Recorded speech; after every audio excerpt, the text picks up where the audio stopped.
Parents take sister on vacation instead of me. Later on she ruined family vacation and got arrested. Now my parents finally realize her true colors. I, 23F, have a younger sister, Lisa, 18F, who I believe is the true incarnation of evil on earth. I have tried my best to convince my parents over the years to see the truth, but they never believed me, at least until now. For context, my parents and I have always had a somewhat strained relationship, mainly because of Lisa. My parents absolutely adore her because my mother had a miscarriage, and she lost the baby, which deeply affected her. Lisa, born a few years later, was regarded as their miracle child, a beacon of hope and joy that healed the pain of their previous loss. My parents showered her with affection and attention, turning her into the center of our family universe. Now, let me be clear, I loved my younger sister when we were children.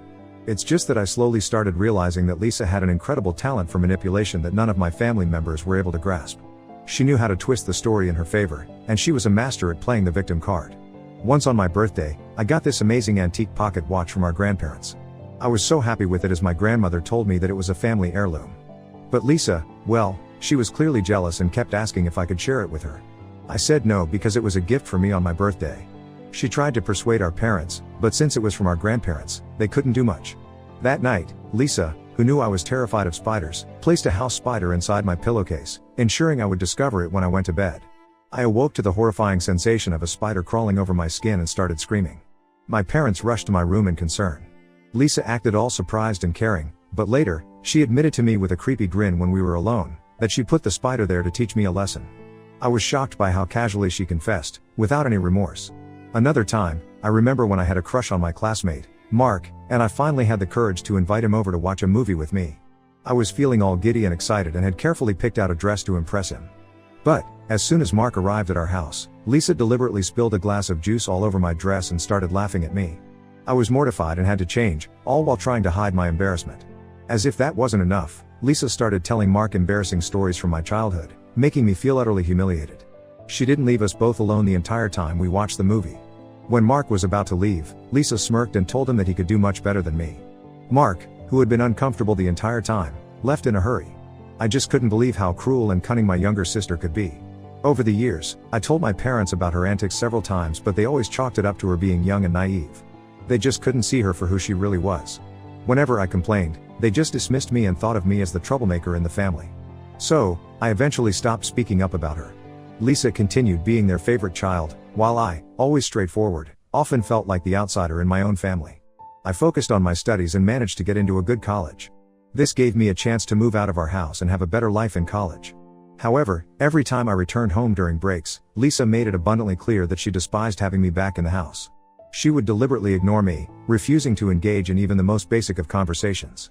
During family meals, she would avoid sitting next to me or interrupt me if I was talking to our parents. Her constant need to undermine my presence was evidence that she despised the idea of me being around and was determined to make my visits as uncomfortable as possible. Lisa even used to mess with my stuff, pretending that she needed to borrow things, but would often damage them or lose them instead. My parents did nothing when I tried to complain and instead urged us to get along with each other. As a result, I began avoiding coming home during breaks. I would come up with excuses to spend my breaks with my college friends' families instead. Truth be told, my parents didn't mind as much and chalked it up to me being independent and wanting to enjoy some time away from home. When Lisa graduated from high school, she didn't have the grades for college, so she settled for community college instead. This meant that she never had to move out of our parents' place. These days, I am working at a multinational corporation in San Francisco, and I genuinely enjoy my job. I sometimes stay in touch with my parents, but I rarely visit back home. I don't maintain any contact with Lisa whatsoever. Now coming on to the story, my father recently had a near-fatal heart attack. Fortunately, he survived by some miracle and was rushed to a hospital. When my mother called to tell me about it, I immediately booked my tickets and flew back home to be there for them. The doctors prescribed numerous medications for my father and strongly advised him to start working out.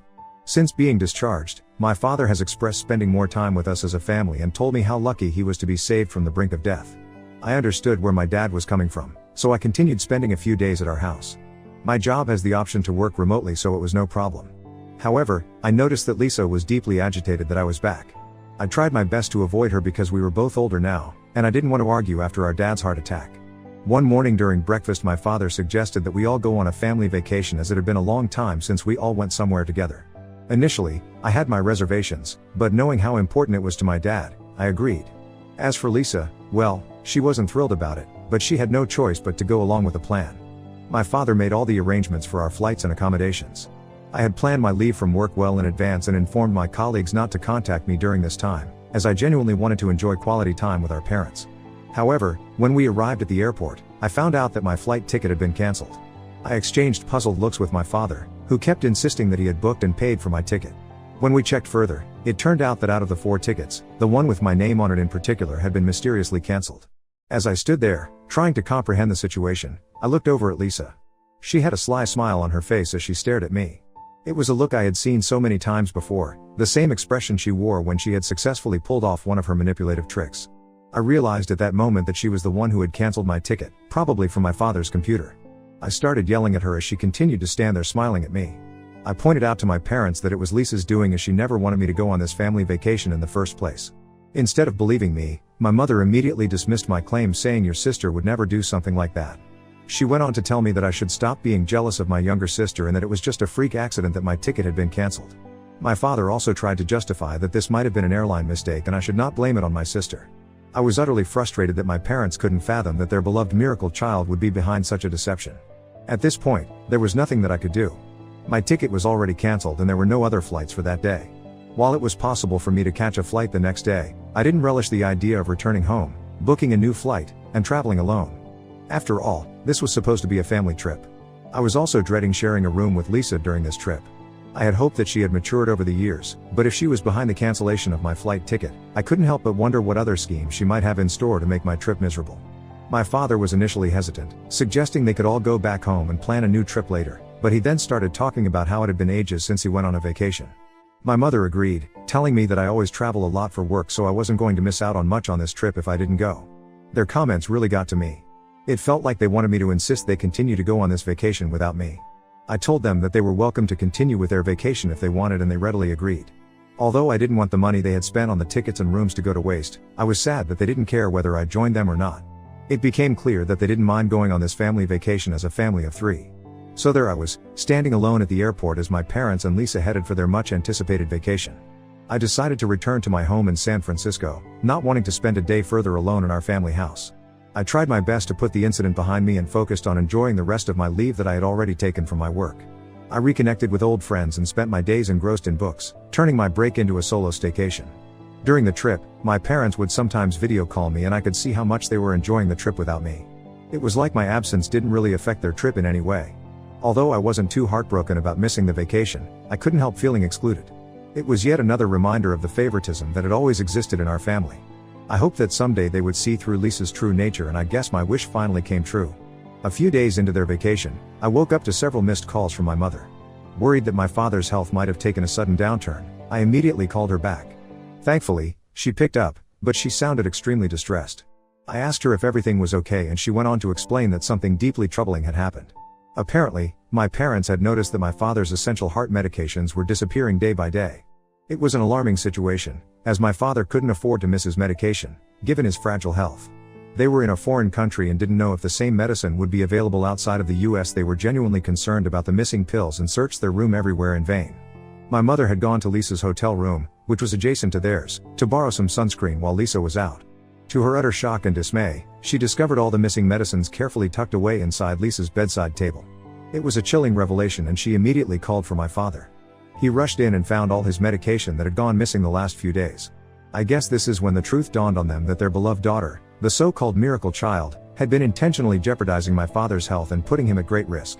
My mother's voice quivered as she asked if they should confront Lisa about this. I asked her to not speak to Lisa about this until they were back home. They needed to gather their thoughts, emotions, and evidence to face Lisa with the undeniable truth. I knew that speaking to Lisa now would be futile, as she was a master manipulator and would likely concoct excuses to evade responsibility. However, something unexpected must have transpired that night and my parents must have confronted her about it. I received a late-night call from my father, his voice trembling as he informed me that Lisa was in jail. I was taken aback. He recounted that Lisa had a full-blown tantrum when they asked her about the medications, throwing objects and shouting insults. Her rage was targeted primarily at my father, accusing him of booking a ticket for me when he should have never allowed me on their family vacation. She told them that if they continued having a relationship with me, she would teach them a lesson that they would never forget. Lisa continued to lash out and the situation escalated rapidly until someone from the hotel called the authorities. When the officers arrived, she refused to calm down and insulted them, which led her to be taken into custody. Lisa would be released after 24 hours and there was nothing that my parents could do at the moment.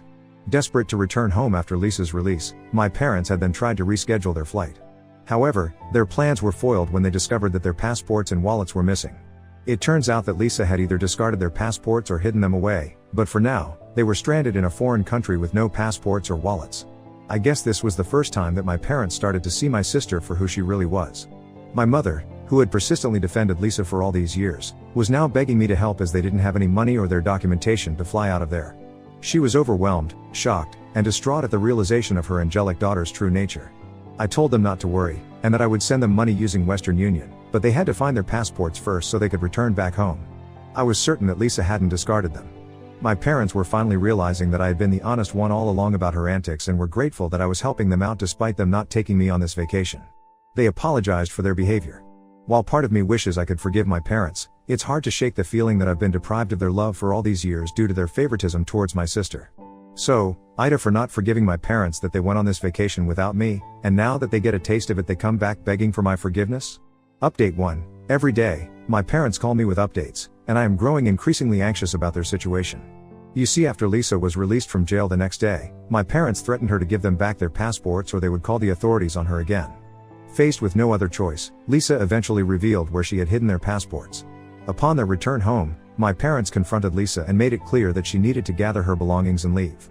It had become abundantly clear that they had reached their breaking point, finally realizing the truth about their daughter's manipulative and harmful actions. She might jeopardize his health again by stealing his medicines. This started another screaming match between Lisa and my parents. During this confrontation, Lisa began to hurl accusations at my parents, expressing her anger and resentment. She told my parents that she didn't want to share them with anyone else and claimed that she had been pushed to the brink when they invited me for the trip. She kept insisting that my parents should disown me, emphasizing that she was more than enough for both of them. It was at this moment that my parents must have realized the depths of her jealousy and the extent to which she resented my place in our family. While they tried to placate her, she kept yelling accusations at them, and in a fit of desperation and anger, she claimed that she would go around telling everybody that they had neglected her when she was a child and mistreated her during her formative years. She was basically going to accuse them of parental negligence. Lisa then threatened to go to the police and make false statements against our parents if they continued to ask her to move out. This genuinely scared my parents as these fabricated allegations would put them in a difficult position, particularly since they are well-respected doctors in our community. The mere thought of their reputation being ruined by false accusations has since left them feeling trapped and anxious. In the past few days, Lisa has continued to make our parents' lives more and more difficult. When she found out that they were talking to me regularly nowadays, she got really mad and started breaking dishes in anger. What's worse, she keeps stealing their car keys and hiding them, which makes it hard for them to go to work every day. Just tonight, my mother called me in tears after another bad incident during dinner. Lisa had a big tantrum and yelled at them because she wanted my mother to cook for her. When she refused because she was tired from work, Lisa went on a rampage and started breaking furniture around the house. Then she went to her room and turned up the music really loud, which prevented our parents from getting a good night's sleep. The situation keeps getting worse, and it's taking a toll on my parents emotionally and mentally. I am increasingly concerned about what might happen next. While I had hoped my parents would see Lisa's true nature, I now worry that she could pose a real threat to them. I can't even return home at the moment because it might trigger her further and lead to more explosive confrontations. I'm doing my best to persuade my parents to consult with a lawyer so we can find a permanent solution to this ongoing crisis. The legal route seems like the best way to protect my parents and restore peace to our family. Update 2. Lisa has been arrested. As many of you predicted, with Lisa's increasing antics, this was bound to happen. One night, she came at our parents with a knife during a big fight. This terrified my parents and they were forced to call the police. The officers swiftly took her into custody, placing her under arrest on charges of assault. With Lisa in custody, our parents decided it was time to pursue a more permanent solution. They consulted with an attorney who advised them on the legal process for evicting her from their home. They filed a formal eviction notice that said she had to leave. They knew it wasn't easy, but it was necessary to make things safer. Our parents didn't want to continue pressing any charges on her as they just wanted her to move out. They bailed her out of jail and handed her a formal notice telling her she had to move out. It had all the legal stuff explaining why she had to go and when she needed to leave. My parents made sure they did everything by the book, so Lisa couldn't challenge it. Next, they went to court with their lawyer to start the eviction process. It meant filing a lawsuit against Lisa. This was all pretty hard on my parents since it was their own daughter they were taking to court. They felt really sad, guilty, and like they had no other choice. The court finally gave an official order that said Lisa had to leave the house. If she didn't go on her own, they would have the legal right to make her leave the property. Lisa is going to be out by next week. My parents can finally breathe a sigh of relief, knowing that they have taken a step towards getting their home and peace back. It's been a tough road, but they're hopeful that things will get better once Lisa moves on. I have stayed in touch with them throughout this ordeal and plan on bringing them over to San Francisco for a few weeks. It's a way to give them a break and let them relax after all they have been through. I am sure they could use a change of scenery and some time away from the stress Lisa has caused. Plus, it'll be a chance for us to spend some quality time together, and I want to support them as much as I can. Update 3, I have received hundreds of comments under my post and it's taken me some time to go through them. Many of you have suggested that we should consider getting Lisa checked out to see if there might be a mental health issue at play here. The thing is that since she's an adult, we can't force her to go for a checkup against her will. Due to her sudden violent outbursts, we don't want to push her and make this situation more complicated than it already is. As I mentioned in my last update, my parents flew down to San Francisco to spend a few days with me. They are here to take some time away after what they went through the last few months. Yesterday evening, as we gathered around the dining table in my cozy apartment, my parents began to open up to me, their voices laced with humility and regret. They admitted that they had been blind to Lisa's true nature over all the years and begged for my forgiveness. My father expressed his remorse for not heeding my warnings earlier. He admitted that they never expected Lisa to turn out this way and were unable to see the truth that lay beneath her charming facade. My mother echoed my father's sentiments and acknowledged the gravity of their mistake in dismissing my concerns about Lisa's behavior over the years. Her voice trembled as she voiced the pain of realizing how they had failed me by favoring her. I let them know that I appreciated them taking the first step in seeking my forgiveness. I shared several painful memories of the years of torment I endured due to Lisa's actions. My parents listened, utterly shocked and dismayed, at the extent of what I had endured on my own. They acknowledged the pain I had gone through and expressed regret over the isolation I felt in my own family. My parents recounted how their favoritism towards Lisa had clouded their judgment because they never had expected to get pregnant with her and always considered her to be their miracle baby. With sincerity in their voices, they begged for my forgiveness for all those years. It was a bittersweet moment for me, as I had always wanted their acknowledgement. While it may not have been the ideal way to mend our relationship, it was a turning point that brought some much-needed honesty and clarity to our family dynamic. We were, for the first time in years, truly acknowledging the issues that had plagued our family. I told them that it would take me some time to trust them again and we all agreed to work through this together. For now, I plan to make the most of the time I have with my family while they are here with me for the next few days. Update 4, as the days passed, my parents and I spent more time together, exploring the vibrant streets of San Francisco, enjoying leisurely meals, and simply relishing each other's company. It has been quite a journey to reconnect with each other by rebuilding the bonds that had been frayed by years of favoritism and denial. I came to understand that their decision to seek solace with me was not just about physical distance from Lisa, but a desire to rebuild the family they had almost lost. They needed a fresh start, and so did I. My parents and I have since discussed what to do with Lisa. She is currently staying at one of her friends' homes. We can't simply abandon her, despite the turmoil she has caused in our lives. As parents, my mom and dad feel a profound sense of responsibility towards their daughter, even if her actions have been unforgivable.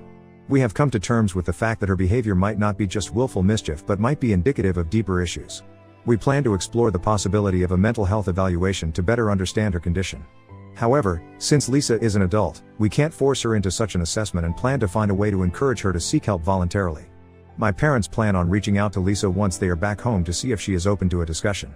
I don't want to contact her because she still holds a strong grudge against me, and I'm trying not to worsen the situation for the sake of her mental health. Considering the past incidents of aggression and violence, I have encouraged my parents to meet her at a public place so that she would be forced to control her emotions. Our primary goal is for Lisa to grasp our perspective and, most importantly, recognize the deep love and concern we hold for her. It's not about assigning blame, but rather about coming together as a family to address the issues that have strained our relationships.